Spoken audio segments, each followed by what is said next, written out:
What's going on, guys and girls? It's GhostRobo, and boom, you just witnessed a super awesome montage commemorating my first ever trip to another planet. Yes, you heard that right. I traveled far, far away to Galaxy's Edge, flew to Batuu, and got to experience Star Wars Land for the first time. Raven and I went shortly after E3. It was the perfect way to wind down after an insanely busy week. And if you know me, I'm an insane Disney fan. I'm a huge sucker for all things theme parks, especially of the Disney variety. I have been going to Disney World extensively since I was very young, and luckily my life's worked out so I get to go all the time now. There's just something so creative and so fun, and it's Star Wars Land, so I had to go check it out and see if it lived up to the hype. That montage looks freaking incredible. The land, I'm not so sure. It was still a super good trip, and I gotta give a special shout out to the Hilton of Anaheim who hosted us and were fantastic. You should always stay there. If you want to check it out, I'll put a link in the description below. It's close, it's a big, beautiful hotel, lots of stuff to do, and lots of access to all the important things that you want to do at Disney. Star Wars Land, you had to make a reservation. It was a process. And if you want to see a full, very in-depth review, Raven and I recorded like a complete 30-plus minute, all our thoughts take. And if you guys want that, let me know in the comments down below. Hit that like button. I'll post it. It's just so long. I don't know if theme park reviews, Disney, Star Wars takes fits here, but if you guys want it, I'll bring it to you. We go in extensive detail about the ride, about the land, about how they built it, about the experiences, about what you can buy, about the merch, about the food and the drink. Let me tell you, my favorite part of Galaxy's Edge, for better or worse, is the blue milk. This is the drink that is featured in episode 8, and now you can drink it yourself. And I worried that it would be gross. I'm lactose intolerant. I don't like milk. Well, thank goodness they didn't make blue milk based on regular milk. They made it based on almond milk and rice milk. And that was so freaking nice of them, because I think that thing is delicious. I don't know if anyone else will like it, because if you're not used to those alternative milks, you may find it gross, but blue milk is probably my new favorite Disney treat. And I've only had it once, and I won't have it for a while, because Star Wars Land is very exclusive. You had to get a reservation, but they did a super nice job of making sure only a few people are in there at once. Well, relatively a few. It didn't feel overcrowded. I'm sure there were still hundreds, but we got to go on the ride multiple times. Smuggler's Run, experienced the Millennium Falcon, and stepping inside that was freaking crazy. It was video game-esque. They recreated it so well, and the new animatronic Hondo,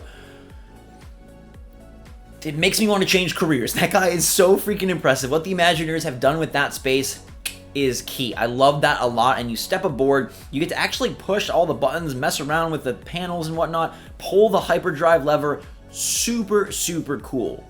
Stepping outside the ride into the land, it doesn't have as much to offer. And frankly, if you're hoping to go to Galaxy's Edge and you're gonna blow a bunch of Disney money on that trip, maybe you want to wait until they open the second ride. Because if you've heard about Galaxy's Edge, there are 2 rides in that land. One is Smuggler's Run, which is the simulator in the Millennium Falcon. Not my favorite ride, but the theming and the feel of being in there and taking photos and just witnessing it for the first time, super freaking cool. Kind of like, whoa, where am I? They've recreated this. I feel like I'm on the movie set, which I think was the intention. The second ride, though, is the one that's real juicy. It's what Disney says is their most impressive ride ever. It's called Rise of the Resistance. It is a multi-vehicle experiential ride where you'll be in a vehicle, walk through a Star Destroyer with a ton of stormtroopers, get in a different vehicle, eventually run into Kylo Ren. I don't know exactly how it's going to work structurally, but there's like a life-size AT-AT. It seems insane. They have pulled out all the stops. It's trackless vehicles. I don't know if Kylo's an animatronic or a projection. I'm hoping there are some sick animatronics. We got one in Hondo. We got one in the Na'vi over in Pandora. Let's do it up. Let's have them dance. Let's have 2 people. Let's have them interact. I want to see more animatronics, so hopefully that ride delivers, but it's not opening until the fall. Right now, you got one ride. You got Blue Milk. You can build a lightsaber, build a droid. Not much else. It's still very cool, but I think where they screwed up is it's not based on a real place. It's based on an invented place. It's based on a new piece of lore. It's all official. It's canon, but instead of feeling like I was launched into Star Wars, I felt like I got shot to the wrong space. It kind of feels like it's off-brand Jakku or off-brand Tatooine, and I wonder why they didn't just go with real Tatooine or real Jakku. There's no notable landmarks. You don't feel like you're in Star Wars. You know, if you've ever seen or been to Harry Potter World at Universal, you step on a Diagon Alley, you step into Hogsmeade, and you're like, boom, I'm there. This is the place. This is what I envisioned it being like. I mean, I got to see it in the movies. I dreamt it up in the books. But 2 doesn't feel like that. Galaxy's Edge is like, wait a second, this kind of reminds me of Star Wars, but nothing looks familiar enough. And they've got some droids hanging out and some ships hanging out, but it feels kind of dead. They're not piping in music, at least when I wasn't there, or when I was there, they weren't. Maybe when I wasn't there, they also aren't, probably. I'm sure it's the same when I'm there and when anyone else is there. The merch shops are cool, but they're like small. It just feels like a misfire. Maybe the second ride will really save things, but Raven and I both felt like, you know what? This isn't their best work. And for how much money they poured into it, it needed to be more immersive. Raven's a massive Star Wars fan, and she agreed. Like, it did not capture her heart and imagination in any of the ways she expected. And if you're not a big fan of the Millennium Falcon, it's kind of devoid of cool stuff to look at. It's a lot of, like, dust and walls and concrete. Kylo will come out of his ship, which is nice, but that's a real short show. They really should have had another show, something to kind of just really make you feel like Sith and Jedi were battling it out. And kids love those shows. Just get a bunch of Sith on stage, it'll be super cool, or even a bunch of Jedi. They should have had walkthroughs with creatures and vehicles from the movies. They should have had lightsaber sounds off in the distance. There is so much to pull from with Star Wars, and yet the land feels kind of dead. Now, it's opening in Florida at Walt Disney World in August. I'm going to go check it out again. Maybe I'll like it better a second time. Maybe my expectations were way too high, and really maybe that second ride is just the saving grace that this needs. But so far, it's not one of my favorite lands.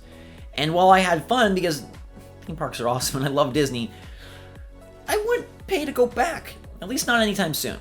So if you want to hear the full review, let me know. I'll post that as well.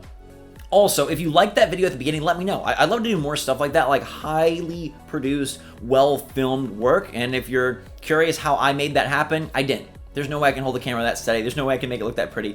Our new friends, Hey Team Kelly, put that together. If you want to check out their work, see what they do, it's incredible. The dude is a camera god. So I'll put a link to their Instagram where you can check out more of their videos and just the magic artistry that they're able to craft out of a camera and a couple of people in a land. They definitely made Galaxy's Edge look better than it looks in person. But hey, I'll take it. It's a really cool video. Hope you guys enjoyed it. Let me know what you think in the comments down below. Everybody, have a fantastic freaking day. And until next time, hopefully you enjoy the little variety in content. I've been trying to spice it up and throw some different things in there. A little theme park, a little Disney discussion. What do you think? You want more? Let me know. Until that time, drinks much hot. Thanks again. Drink some blue milk too. And we will see you all later.